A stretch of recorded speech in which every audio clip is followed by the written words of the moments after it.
Hello, my name is Jeffrey Little. I'm Director of Supply Chain for St. Luke's Episcopal Hospital in Houston, Texas.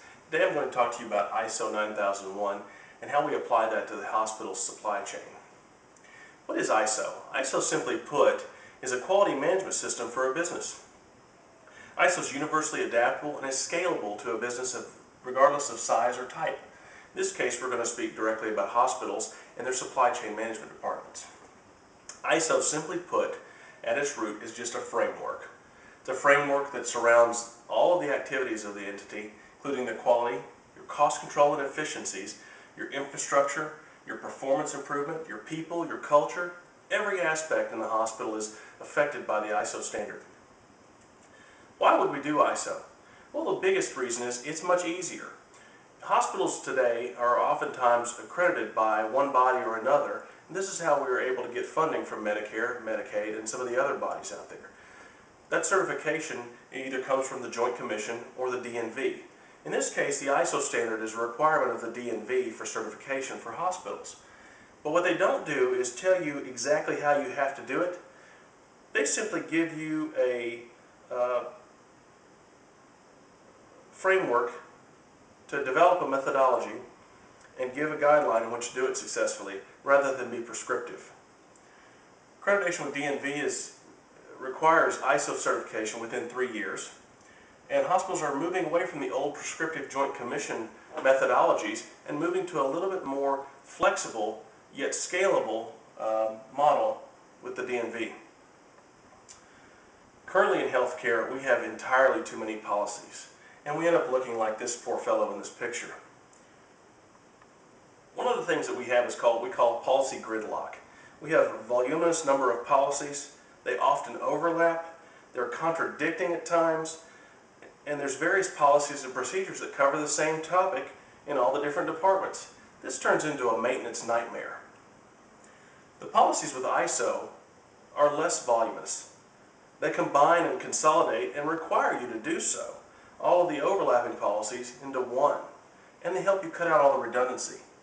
This helps you keep things updated. You put into policy what's actually done in accordance with any regulatory bodies, rather than what was written long ago and what people think is done. To define these processes, we have so many policies in the hospital, but we don't have as many defined processes. And certainly that's true in support areas such as supply chain. If we define the processes, we ensure consistency, and that consistency will breed quality, and the quality will translate to a better end product, and that gives us more cost savings. So to develop ISO, the first thing we have to do is build a quality manual. This consists of 6 required processes or policies that become the framework of ISO. There's that word framework again. These 6 required policies, as you see on the screen here, are control of our documents, control of quality records, internal audits, control of nonconformity, corrective action, and preventative action. And as you can see, the clause numbers are listed from the ISO standard. While we develop ISO, all 6 requirements are important. There are 3 main ones that affect supply chain. Those are the control of records, the document control piece, and certainly the control of nonconformity, which I will dive into very deeply shortly. Records and documents. The question is it a record or is it a document? Well, to simplify this, records aren't always documents, and documents are always records. Records are a snapshot in time. They're of an event that's recorded on a document. The document's just the piece of paper that you record on. Example of a document might be a blank purchase order. It becomes a record when the purchase order is actually filled out and becomes a record of that order. Control of nonconformity. This is a big area of supply chain. This covers our expired drugs, supplies, any equipment that's out of calibration, or anything not compliant with any regulatory agencies or quality standards. Our quality outcomes, we've already said consistency breeds quality.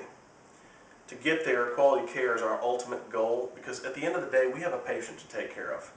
How we measure this quality helps maintain higher standards, and it continually improves the environment and continually improves the organization. For DNV certification, all areas of ISO, for DNV certification using ISO, all areas of the hospital are surveyed, not just the clinical ones. higher standards through D&V equals better care for the patients. And that is true. Some more of our quality outcomes include in the supply chain. We must now maintain better records than ever before. All of our nonconformity must be documented. Steps need to be taken to ensure those items aren't circulated to a patient. Expired goods are a great example of that. If we let expired product get to the patient care areas, that can have huge and serious repercussions to the outcome of that patient. Quality measures also ensure that the right supplies, the right drugs, and the right equipment is available when it's needed, and it's of the highest quality. And variations in this quality are minimized, and doing that positively affects the patient outcomes. Conclusion, simply put, ISO is just a framework for a management system. It streamlines policies and helps us manage them better. The quality standards that are implemented are measured and measured consistently. It keeps us in compliance with the D&V certification through ISO. Our control of our records and documents ensures that we are compliant with our regulatory bodies. And our control of nonconformities ensures consistency with supplies, drugs, equipment, and other things that come under the governance of those regulatory bodies. Because of this consistency, we can accurately predict and breed quality into our current system. This will lead to better products and end care and delivery of care to the patient. Thank you. And now I'll be happy to take questions from the audience. Yes? Mr. Little, how does the ISO standard and the way D&V surveys differ from the old Joint Commission standards?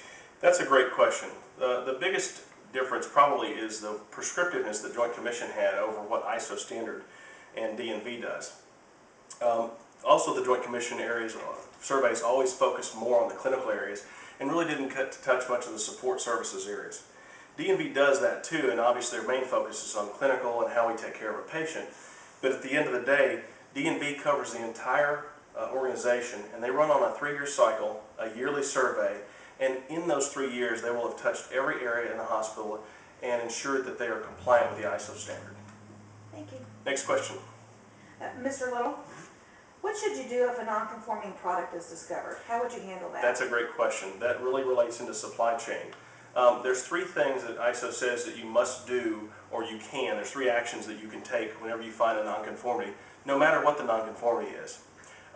In the case of expired supplies, for example, you can throw it away, and that's usually the first thing that you would do in the initial action.